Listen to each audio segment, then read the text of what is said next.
इस वीडियो को लाइक करें, हमारे चैनल को सब्सक्राइब करें, सब्सक्राइब करके बेल आइकन को जरूर दबाएं। धनतेरस की कथा। कार्तिक कृष्ण पक्ष की त्रयोदशी के दिन धनतेरस का पर्व पूरी श्रद्धा व विश्वास के साथ मनाया जाता है। धनवंतरी के अलावा इस दिन देवी लक्ष्मी व धन के देवता कुबेर की भी पूजा करने की मान्यता है। इस दिन को मनाने के पीछे धनवंतरी के जन्म लेने की कथा के अलावा इसके बारे में एक दूसरी कहानी भी प्रचलित है। कहा जाता है कि एक समय भगवान विष्णु मृत्यु लोक में विचरण करने के लिए आ रहे थे, तभी लक्ष्मी जी ने भी उनके साथ चलने का आग्रह किया। तब विष्णु जी ने कहा, यदि मैं जो बात कहूँ तुम अगर वैसा ही मानो तो फिर चलो। तब लक्ष्मी जी उनकी बात मान गईं और भगवान विष्णु के साथ भूमंडल पर आ गईं। कुछ देर बाद एक जगह पर पहुंचकर भगवान विष्णु ने लक्ष्मी जी से कहा कि जब तक मैं ना आऊँ तुम यहाँ ठहरो, मैं दक्षिण दिशा की ओर जा रहा हूँ, तुम उधर मत आना। विष्णु जी के जाने पर लक्ष्मी जी के मन में कौतूहल जागा कि आखिर दक्षिण दिशा में ऐसा क्या रहस्य है जो मुझे मना किया गया है, और भगवान स्वयं चले गए। लक्ष्मी जी से रहा ना गया और जैसे ही भगवान आगे बढ़े लक्ष्मी जी भी पीछे पीछे चल पड़ी।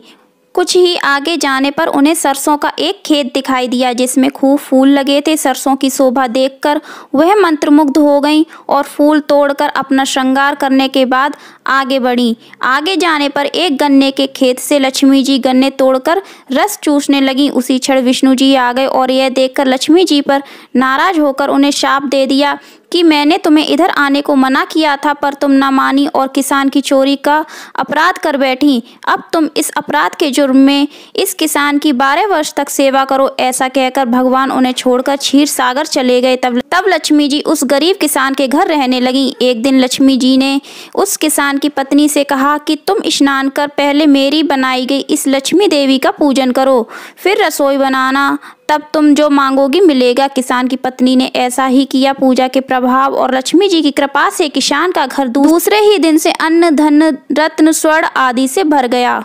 लक्ष्मी जी ने किसान को धन धान्य से पूर्ण कर दिया। किसान के 12 वर्ष बड़े आनंद से कट गए। फिर 12 वर्ष के बाद लक्ष्मी जी जाने के लिए तैयार हुई। विष्णु जी लक्ष्मी जी को लेने आए तो किसान ने उन्हें भेजने से इनकार कर दिया।